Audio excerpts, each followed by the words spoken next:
Hi, I'm Rick and welcome to another one of my videos.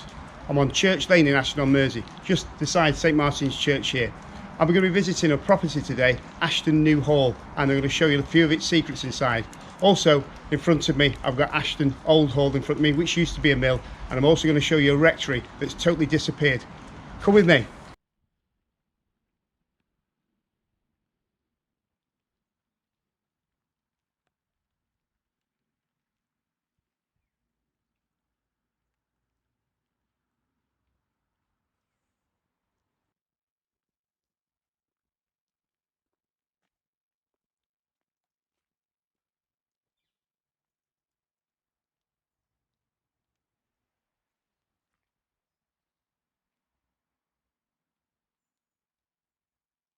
I'm stood on Church Lane, looking directly down to Bishop's Mews. Here stood a fantastic building, the old rectory. As you can see by this picture, it was a substantial building and it was beautiful. It's been replaced by modern housing now. Between 1851 and 1861, Charles Backhouse was the rector. He lived here with his family and his wife and 2 children. He had a groom, a cook, a housemaid and a waitress. All lived in this household. In 1881, Joseph Ray also lived here with his wife and 2 servants. Here are some other pictures from around the site. Again, it looks well kept. It's a shame that it's no longer there. I don't know the date it was demolished, but I'm sure someone out there will know, and if you can put that in the comments section, that would be great. What an amazing building that we've lost here. I'm just stood just in front of us here.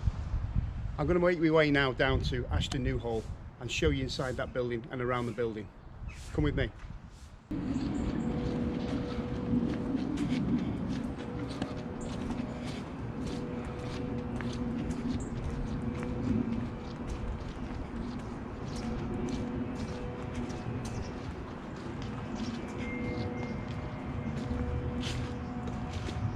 Welcome to Ashton New Hall.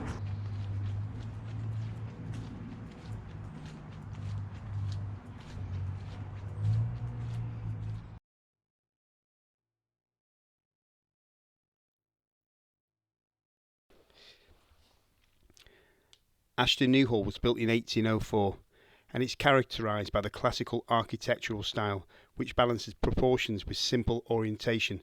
The style makes use of segmental arch openings, large sash windows, deep bracketed eaves, hip roofs and porches with pediments.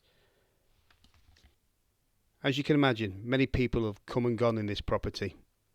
In 1851, John Hunter lived here. He was a curate. A curate is a member of the clergy engaged as an assistant to a vicar or rector or a parish priest. In 1861 he still lived here with his wife Sarah, but by 1881 John must have died because Sarah's here as a widow and she lived here with 1 servant.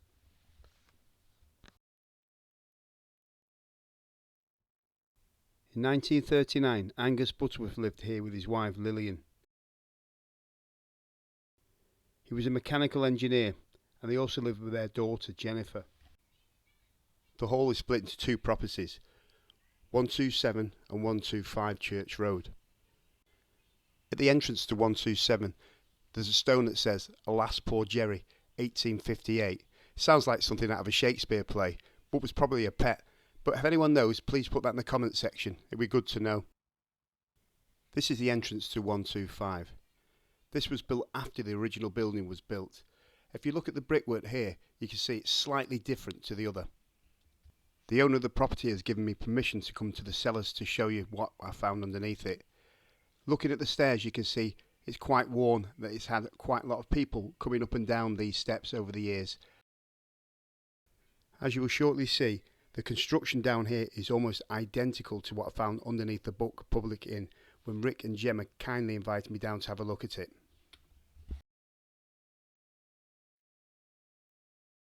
The top half of the book was a courthouse and underneath it was a jail, and the construction and brickwork is almost identical to what I'm seeing here. The owner of the property claims sometimes at night he can hear noises and rattles down here and thinks there may be a ghost. Its modern day use today is used for storage and bits and pieces from the house. The walls are quite low here and in some sections you have to bend down. Here is the remains of an old fireplace.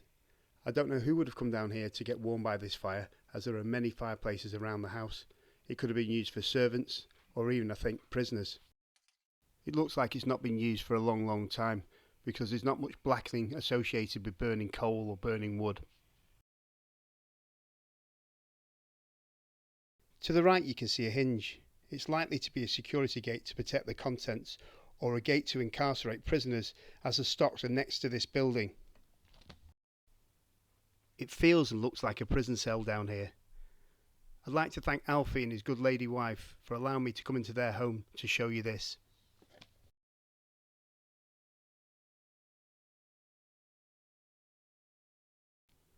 This stairway is 219 years old.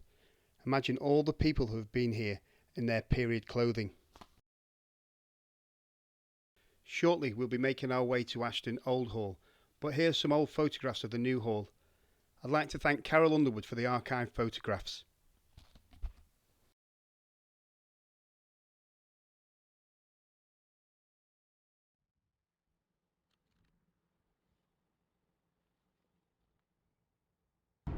Welcome to Ashton Old Hall. I'm going to tell you a little bit about its history and also a little story of someone wanting to burn the place down. I'll tell you about that in a second. Ashton Old Hall Farm has changed massively from when it was a working farm with cows, chickens and other farm produce.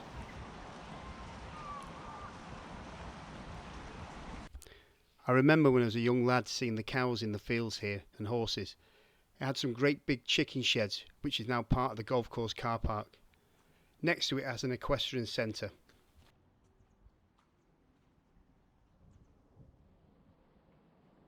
The old mill development is made up of historic barns and agricultural outbuildings. The buildings are characterised by long simple brick ranges under pitched slate roofs, with a significant number of inserted windows and doors associated with the new domestic use.